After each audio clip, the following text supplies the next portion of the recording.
All right, welcome in. It is time for Total Bases. It is Tuesday. Had to think about that for a second. Forget what day it is sometimes, but Tuesday is always $5 Tuesday at the WagerTalk site. I'm here with Tokyo Brandon, Bryan Leonard. We're going to hit as many baseball games as possible over the next 45 minutes. And I'm going to start. Well, let's start the same place we did yesterday. Yankees Mariners heads over to TBS tonight here in the States, national TV game. Winner for me last night on the Mariners, Bryan Leonard, my only client play. It was nice to win in walk-off fashion for once after getting walked off multiple times over the weekend. So the Mariners get it done 2-1. Used a whole bunch of relievers in the process. Now you got Max Fried, Logan Gilbert. Definitely a matchup worthy of national TV. So talk to me about Yankees Mariners. Do you see it going the other way, or are you back on the Mariners tonight? Yeah, congrats on the Mariners. If you've noticed, I'm wearing my glasses today because I haven't been seeing the card well so far this season. I had a small play on the Yankees. I only had small plays yesterday in baseball, but yeah, it's been a rough start.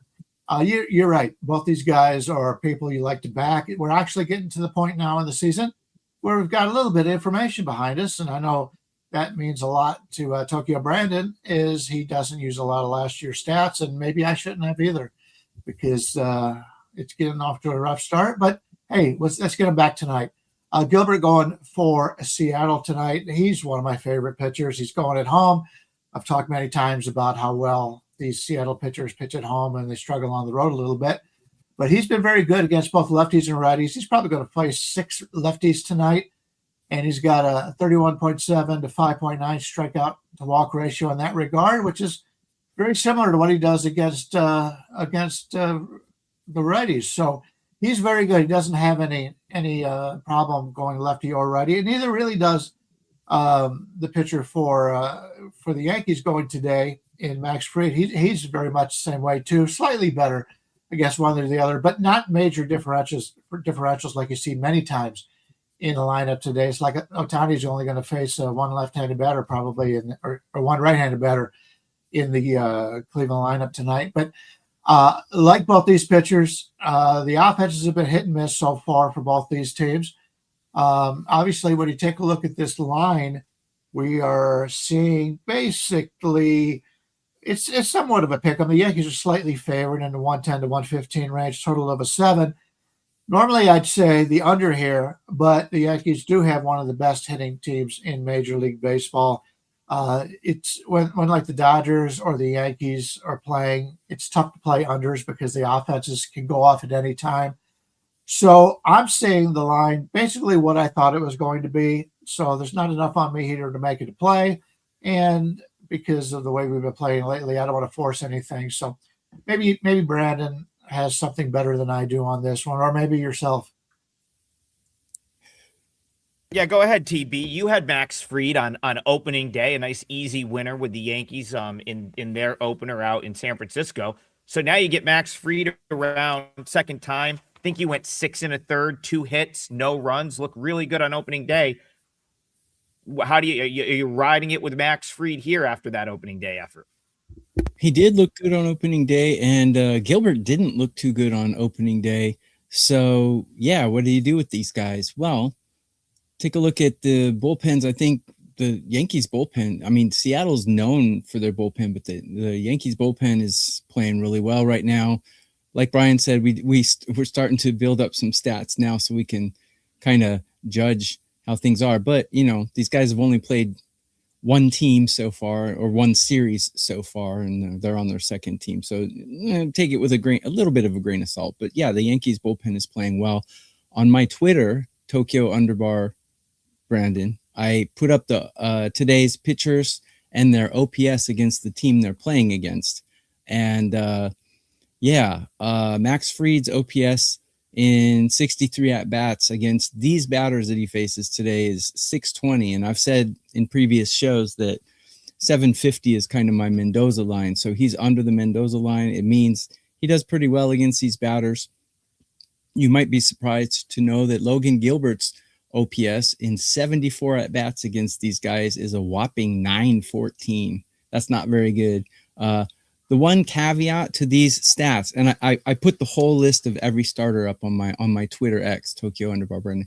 The caveat to this though is you don't know how recent these numbers are. They could be 4 or 5 years ago. And generally when I do my stats, I only consider last year and partial 2024 at this point. So some of these stats for long in the tooth pitchers like Castillo, and even Fried's been around for a while. Some of these might be from 6 years ago. I don't know. And I can't differentiate. So that's the caveat. But it is telling to know that Gilbert has been rocked by these guys, at least at some point in his career. Particularly Stanton and Judge both have over 1,000 OPSs against him in 10 or more at-bats. So that's relevant. I like the Yankees. I made a free play video about this. I sent it in. That WagerTalk might not have uploaded it yet, but it's on their YouTube channel. I like the Yankees on the money line. I think it's good value. Their bullpen's in good form. They have Aaron Judge. They have Max Fried. It's Yankees or nothing for me. Yeah, listen, go ahead. I might make it my parlay leg. Listen, I can't really argue there. I thought Fried looked really good in his opening start, and like you said, Gilbert he battled against the Guardians, but that I don't think is a very good Guardians lineup, and they got to him for enough. It wasn't a bad start, but you're right, TB. It was not. When you're betting on Logan Gilbert, you kind of need better than that. Typically, where he's priced. For me, yesterday, I just came to the conclusion that okay, I've got the Mariners rate. Do my power rankings. I have the Mariners 1, I have the Yankees 2, and I kind of sat there and said, wait a minute. So I could get the team that I have 1 against the team that I have 2 at -105. I'm not at a pitching deficit, and all my bullpen guys are healthy. That was ultimately my rationale with landing on Seattle last night. Something I found interesting. I saw WagerTalk Gianni, our coworker Gianni the Greek, who if he's going to give something out, you should probably listen to it. He posted his MLB power rankings to the WagerTalk site yesterday in a video, and he didn't have the Mariners in his top 5. And I said, okay, I'm surprised that it almost seems like there's like a pretty polarizing opinion when it comes to this team.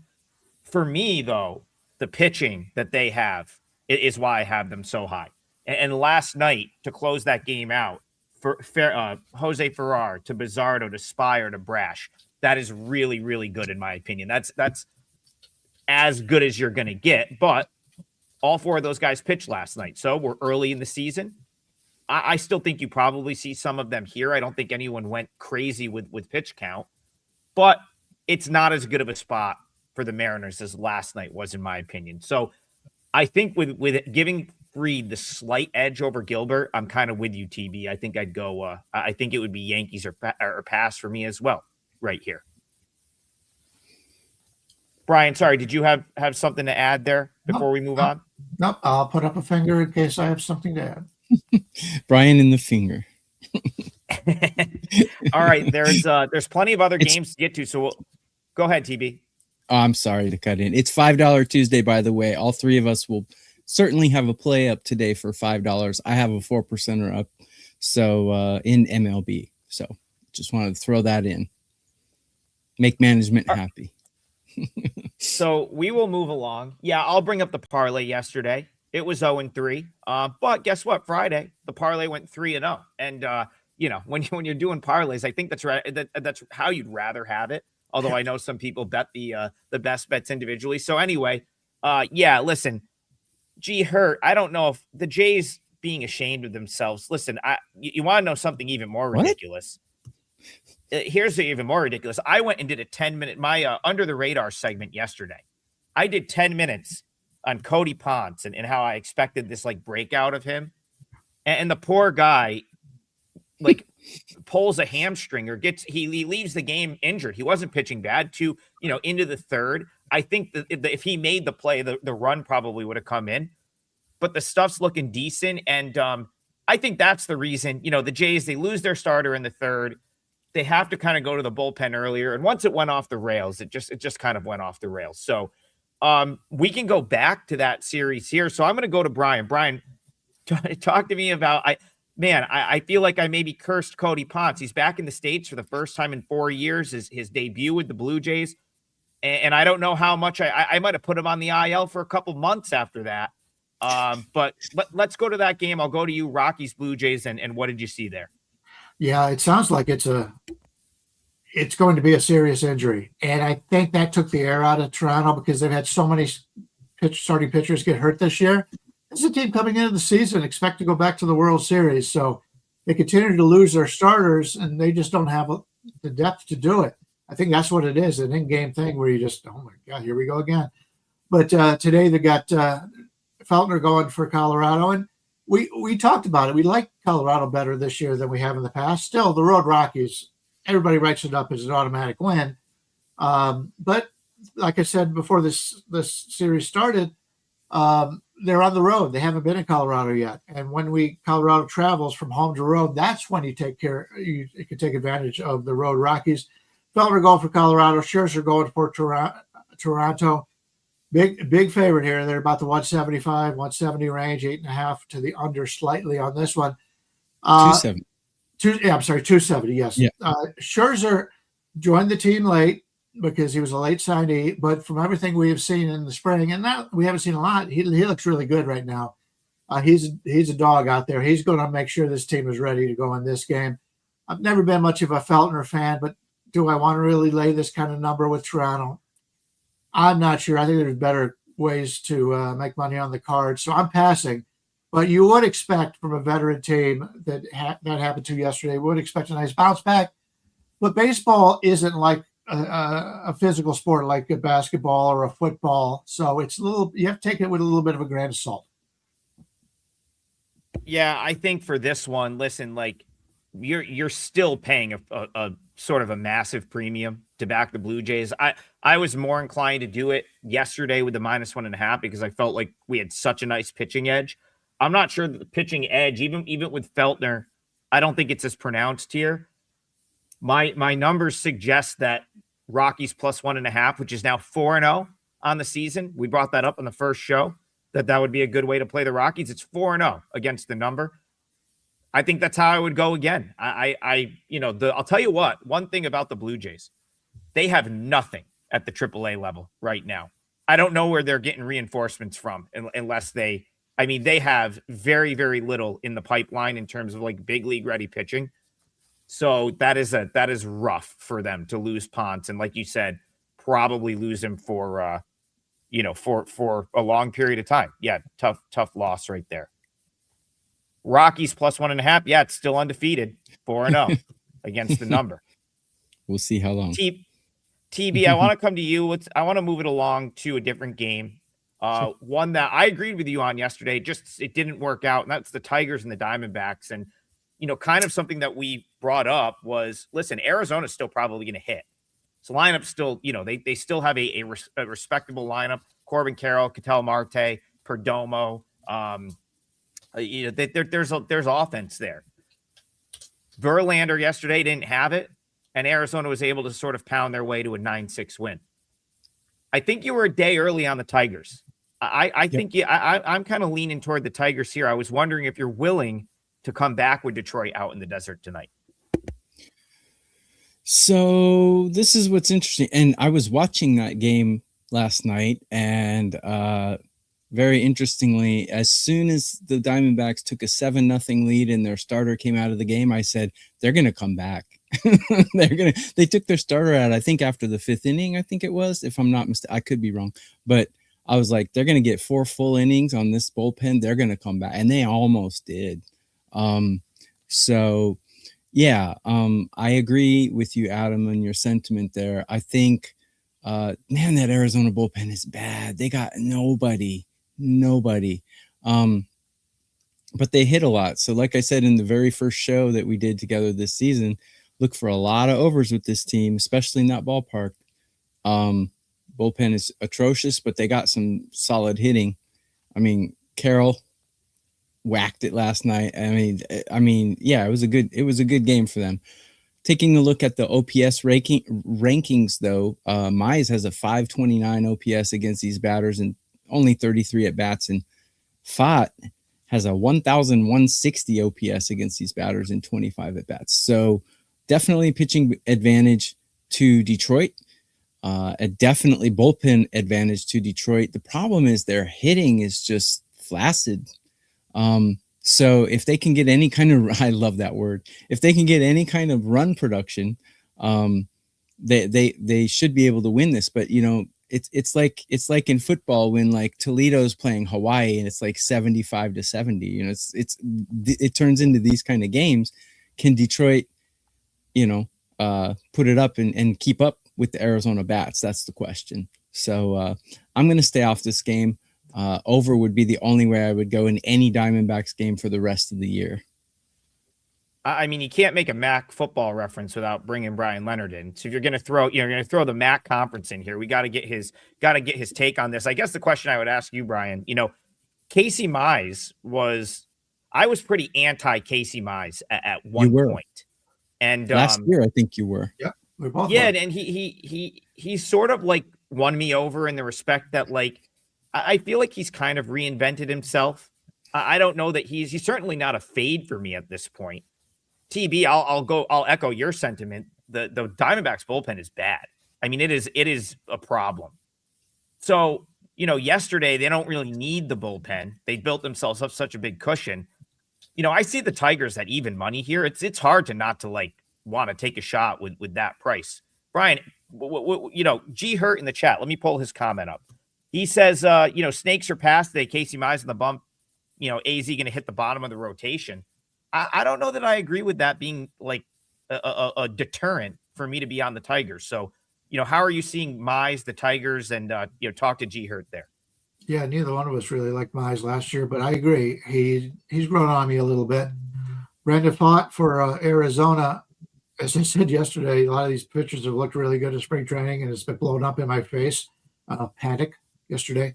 But Pfaadt has looked good. And keep in mind, he was highly regarded as a minor league or big strikeout guy. It hasn't really been that way in the majors, but he was terrible last year. No doubt about it. He was you get so many starts from the year before and you go, God, how many times am I going to lose on this guy? It's tough to come back and back him. But the line, to me, looks about where it should be. I expect both pitchers to have a pretty good game here. This is a pretty good hitter's ballpark, so I don't like to bet the under in this one. But I'm not finding an edge here either way. I think both these pitchers are going to have better seasons than what they saw in the past. Yeah, I mean, Pfaadt, if he ever figures out the secondary stuff, again, he could be very good. That fastball is a big fastball. You know what, Brian? I'm going to stay with you, and then we'll get Tokyo the next one, just because Blister Bets here says, "Thank you, Brian, for your breakdown on the Dodgers-Guardians game yesterday. I wish I played Guardians first 5, but the under first 5 won me some good coin. Messick pitched very efficiently. He was great. Yeah, he did. That was a great call. Guardians, I mean, Brian, I think now we're both in the mode of like the other shoe to drop mode with this team, I think, because they did look good yesterday. And so I'll go back to you, Shohei, Ohtani, Tanner Bybee. Looks like the matchup tonight. So talk to me, Dodgers, Guardians. When do we start fading the Guardians, I guess is the question. Well, as much as I talked up the Guardians in yesterday's game is because of the starting pitcher, and he was great. And I like the fire he had. Something to keep in mind for the rest of the season. I've always liked, he's the best pitcher, and I mentioned that yesterday. I think he's the best pitcher in the organization for starting pitchers. But the problem was I used Cleveland over 1.5 first 5 runs, and they only scored 1. Now they had other guys on base. I thought they were going to score. So I'm probably the only one out there that didn't play my entire handicap and ended up losing. What are you going to do? 1.5%. But anyway, you got Tanner Bybee going against Ohtani today. And when Ohtani starts as a starting pitcher, if you're a prop player, I like to bet against his props from hitting because he's got something else on his mind. If you take a look at his stats when he's DHing as opposed to pitching. So if you're a prop guy, I'm not really. I follow it a little bit, but I don't give out a lot of plays to clients. But he hasn't done well in that regard. But Bybee they pulled him early in the last start. He had some problems, but a few days later he said he was great. So they were really originally concerned And but no, everything seems to be good for Bobby. I'm not a big fan of this Cleveland offense. They have some guys right now hitting over their heads, and so it's a team I'm looking to fade overall. But do I really want to lay anywhere from 235 to 270 on the Dodgers here? It would be Dodgers or nothing for me, but I think there's other ways to play it as opposed to the straight up. Cleveland's bullpen is still very good. Dodgers have a very good bullpen. Maybe Dodgers first half and try to find something with that, or maybe Cleveland team total under first half, something to that effect. Tokyo Brandon, you're good at in the other ways to play the bigger favorites department. I feel like you do a good job at this. So I'll bring you in here. Can you find a way to play the Dodgers here? Try to circumvent this large price. I can't, unfortunately. If anything, I would play like a Ohtani pitching prop. Okay.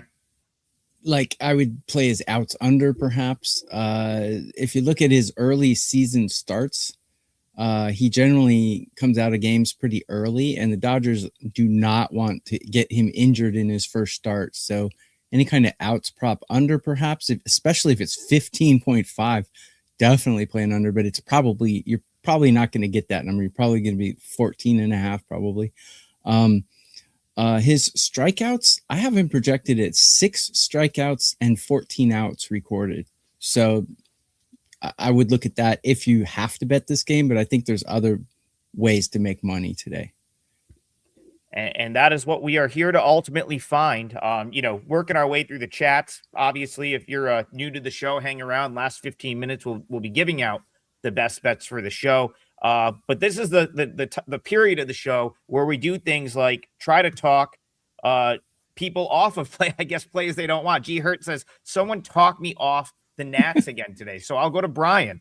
I mean, I guess the quick thing I would say is like maybe Andrew Painter has arrived. I guess that would be the way you'd look at like potentially not being on the Nationals. This is a guy that I feel like Philly has been waiting forever to come up and be in the rotation, and now he is in the rotation. So, Bryan Leonard, can you talk G Hurt off the Nats today?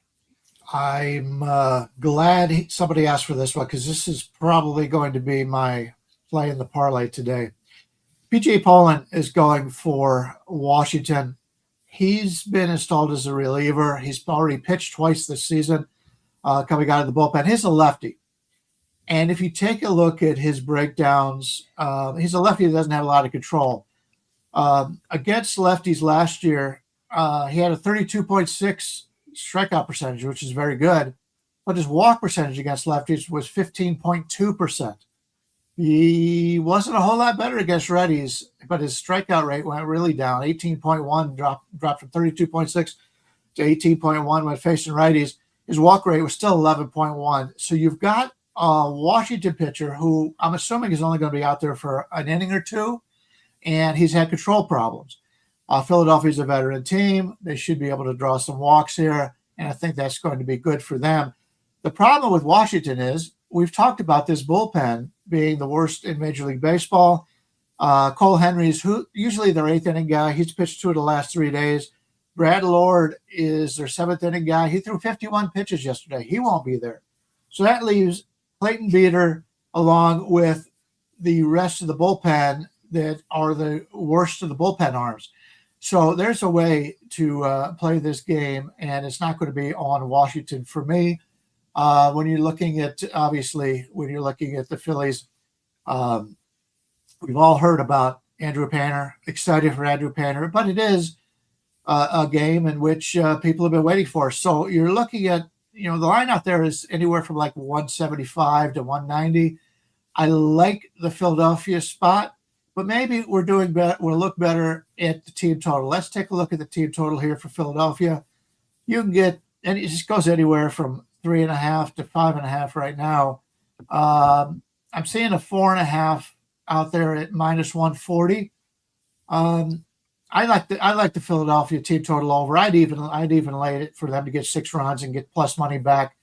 So let's take a look at that. I like the Philadelphia team total. I'll even go the 5.5 here. I'm pretty confident they're going to have a lot of success against this Washington pitching staff. Let's look at playing Philadelphia to score 6 or more runs, and you're getting them about a plus 105 or something to that range. So I'll go with that. I think Philadelphia gets to this Washington team this season, this game right here. And Brian, just to clarify, that was Phillies team total over. What was the price on that? 5.5. Over 5.5. Okay, perfect. We will, and we'll recap the parlay at the end of the show. I'll just say a couple words about Andrew Painter quick before we move on. Major League debut.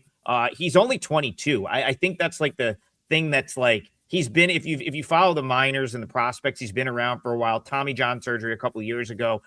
They really protected him last year. They could have easily called him up at some point last year, and they just, he was coming off of an injury. It wasn't like he was just totally dominant in the minors, and that's the luxury when you're the Phillies and you're going to win 100 games. You don't need to bring a guy like that up and potentially expose him to the big leagues and have him, get his confidence shattered and stuff. So now he's had an entire offseason. This was the 13th overall pick in 2021, and the organization's very high on him. I think it's part of the reason that they were willing to let Ranger Suarez go, knowing that they expect him to hold down a rotation spot this year. So I'm pretty high on him as well. I think he's going to be pretty solid, and so yeah, I'm with Phillies correlated stuff in this game. I still think the Nats are awful. I don't know how they win games, to be honest with you. This team's going to start losing games soon. So, TB, I'm going to go. I see you, chatting it up with Leg Show Magazine in the chat. I'm going to go to Leg Show here, and I'll send this to you. He brings up the A's 0-4, straight up in first 5. Yeah, the A's not off to a great start. Who would have thought that? Oh, we did, because we said that probably would happen on our opening show. So the 0-4 A's heading out to Atlanta tonight. Well, staying in Atlanta. Looks like we've got a couple of journeymen on the mound, Aaron Savale, Jose Suarez. How are you seeing this one, A's Braves? I won the Braves yesterday. So yeah, I was pretty happy about that. Let me address two things in the chat very quickly.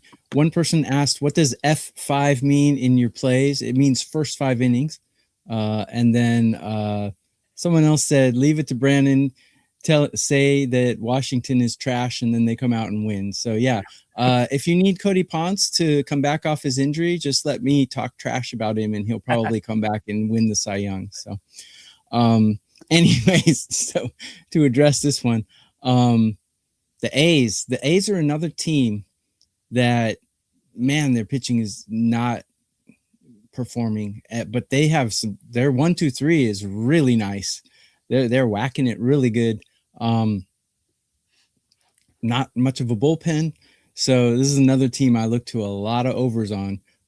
I really want to play the Braves in this one, but a couple things holding me back. Number one, 2 in a row.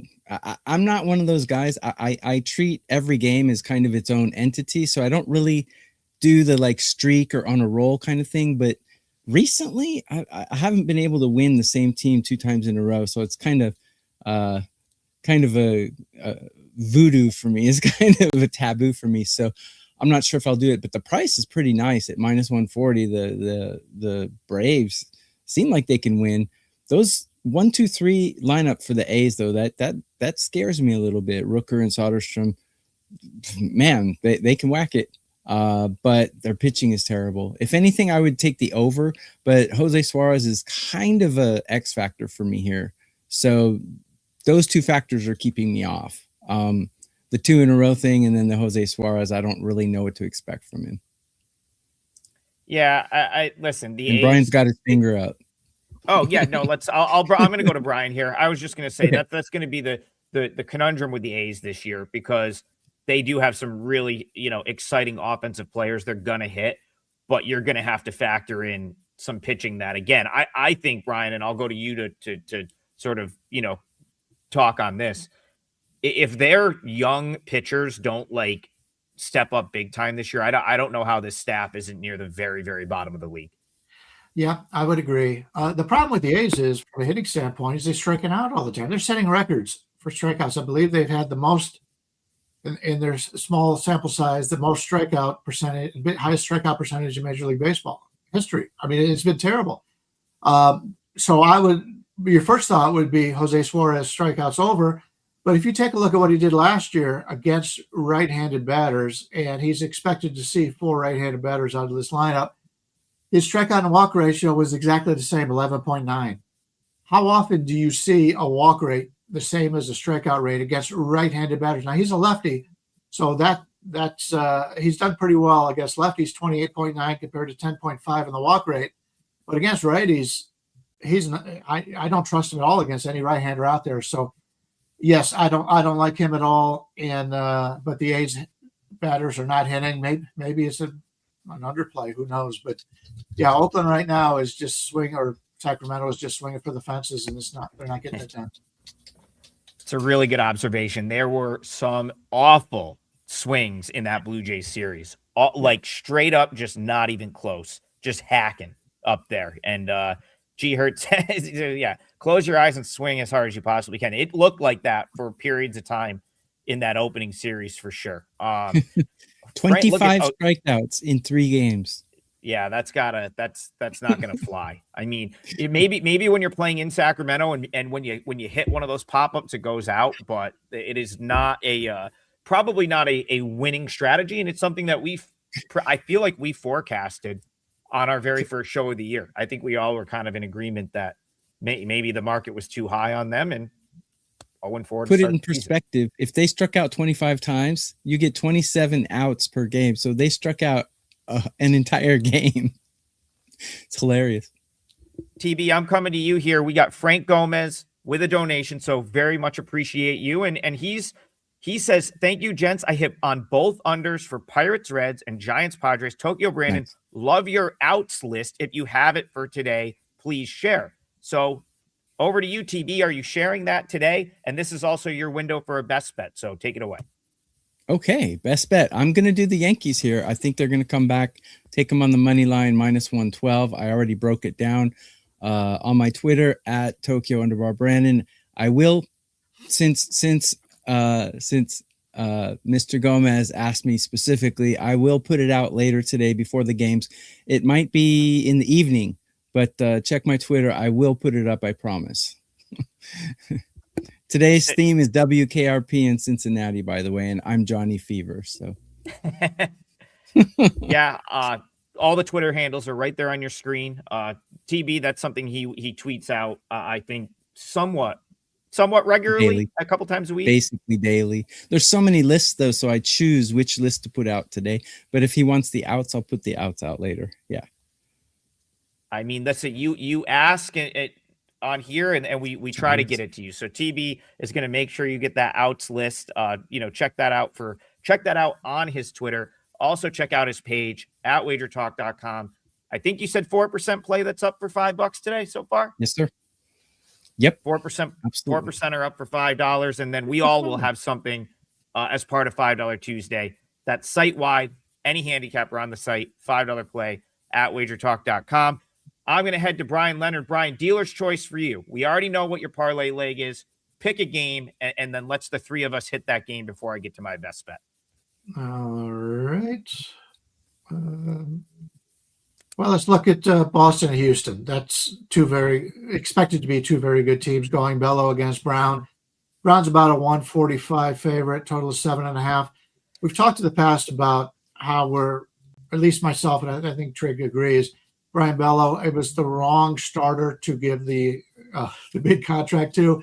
Never been much of a Bello fan, but he's performed better than what I thought he has the last couple of years. Brown is very polarizing. I know a lot of guys in the fantasy community think he's going to have a letdown this season. Other guys think he's one of the best pitchers in baseball. So it'll be interesting how this one comes out. When I take a look at the two teams, I'm not a Houston fan this year. I think Houston's going to come up a little bit short. They're a team I'm looking to fade.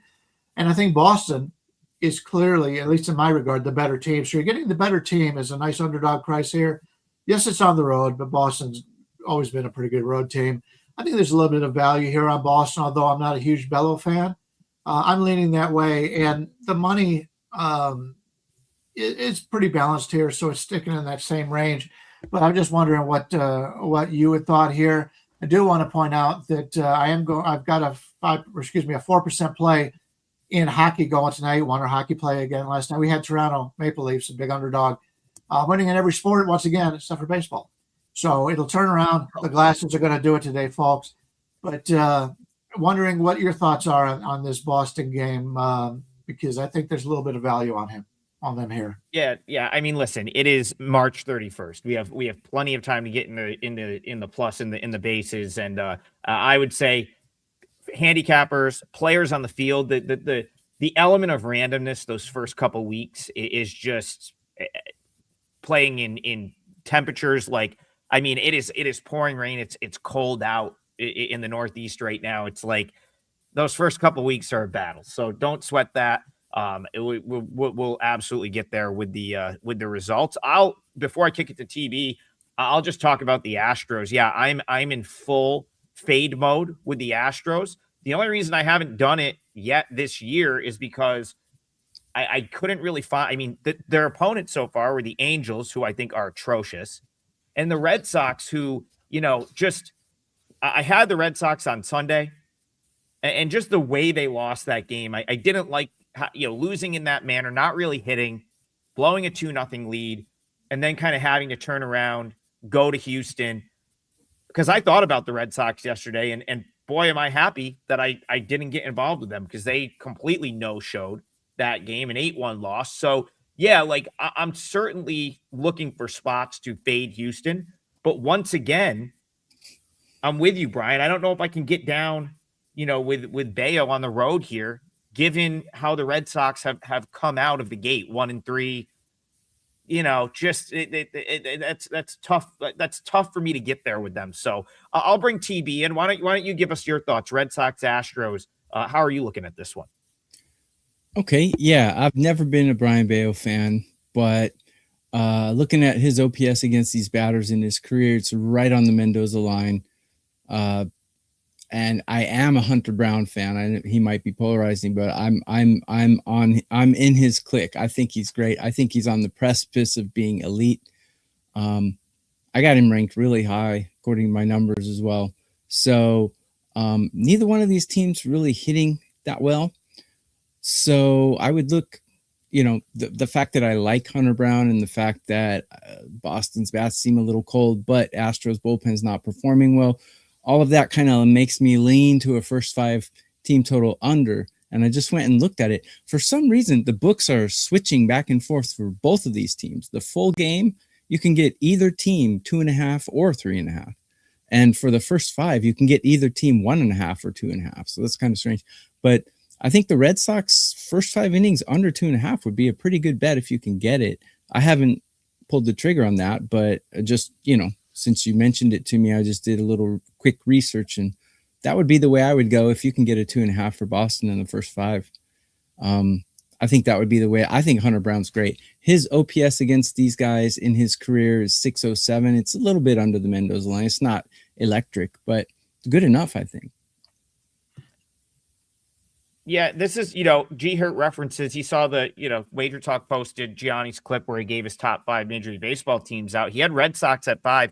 I don't think he's like off on that. Like, I think the Red Sox are definitely they're definitely in my top 10. I will say this, and maybe I'll loop Brian back in here.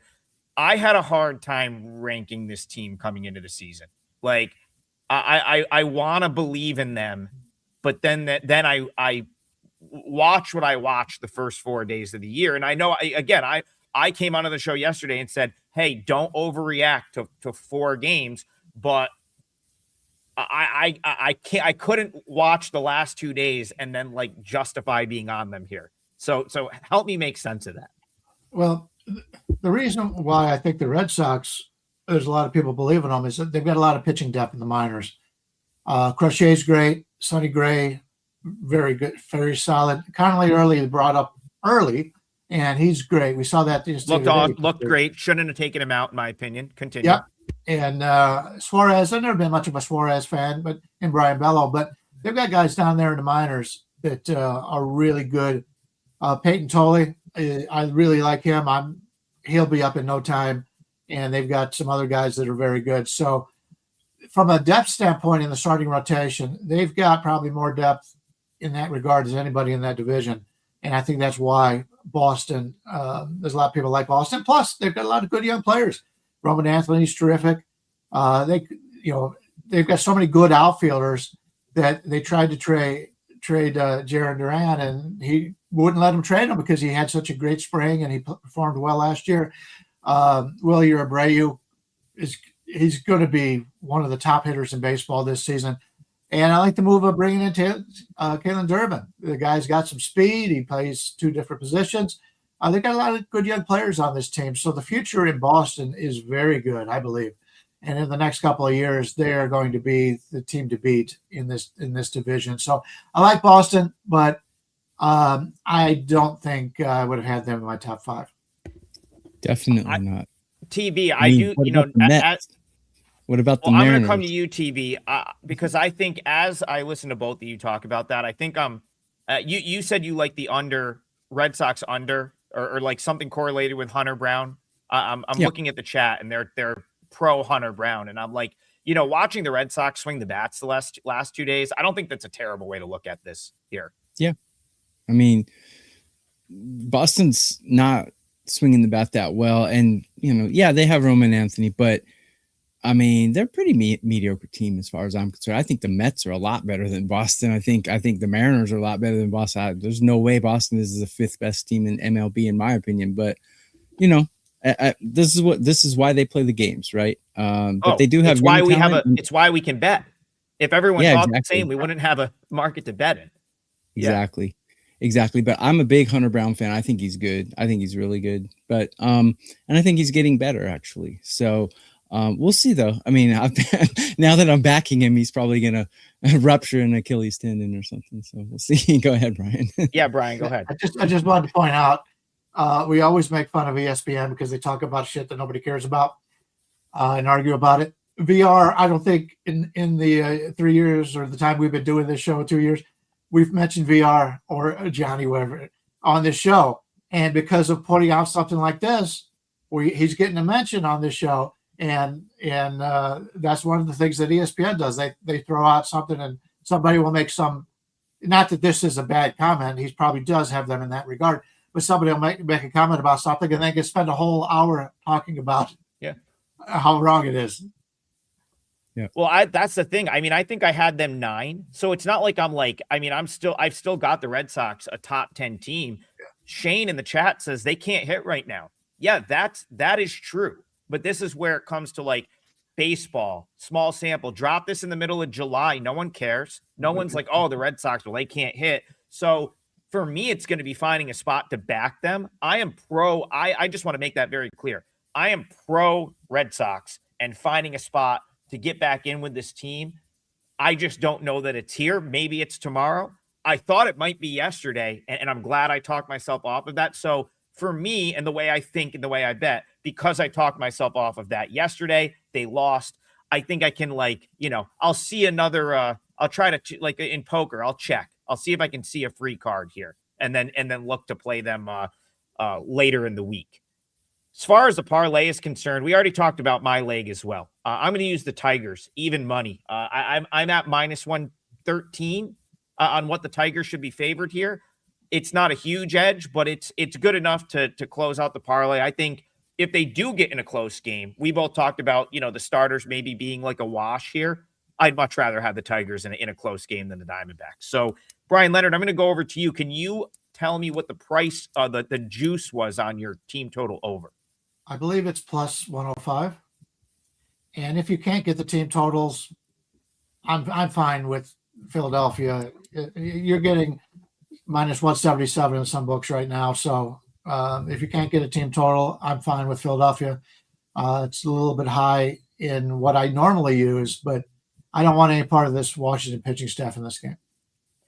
And the final point before we close it down, Jack is like, I don't think Gianni meant the power ratings don't mean much until 2025 games in. I think what he's saying is don't marry, like, if you've got him there, I think you're just not changing if you came and did all this research coming into the season, you shouldn't be like abandoning it on 4 days of regular season play. I think that's probably the more pertinent like point to make about power rankings. Brian, you're nodding. Is that kind of what you're interpreting as well? Yeah. You're not gonna if you work for 3 months on doing all your work, you're not gonna throw it away off of one series or whatever. So yeah, that's a great point. I never pay attention to power rankings. I only care about the matchups today. I don't care about power rankings at all. So I don't pay attention to them. Yeah, but it's not that you don't care, TV. It's just that you're forming yours more in season. So like, I think what you mean to say is you're not as married to like a projection. You want to go off the data that's like in the like that's coming in from the games, which is kind of how I bet minor league baseball. So I get it. Like, and I'm starting to gravitate more toward that at the big league level anyway. So I don't care how a team is in general. I care how they are today. Right. Yeah, I think that's fair. I think that's a fair point to make. We've hit the 45-minute mark, so let's recap the parlay one more time before we sign off. Tokyo Brandon is going with Yankees minus 110. I'm going to use the Tigers on the full game money line, even money. And then we've got a team total from Bryan Leonard. He says Phillies team total over 5.5. That's plus 105. If you can't get the team total in the parlay, I'm with you, Brian. I think a Phillies money line, you're going to obviously win a little bit less. It's a favorite, but I think that might work there as well. And we'll be back, as always, 9 a.m. Eastern every day here on the WagerTalk YouTube channel. More $5 Tuesday. Total $5 Tuesday all day today. All handicappers, check out all of our pages. We've got the double play special. Even though it's Tuesday, the double play special is still there. You can pick 2 of us at a very reduced rate. And we'll be back in the morning tomorrow, 9 a.m. Eastern for more total basis. Have a great day, everybody.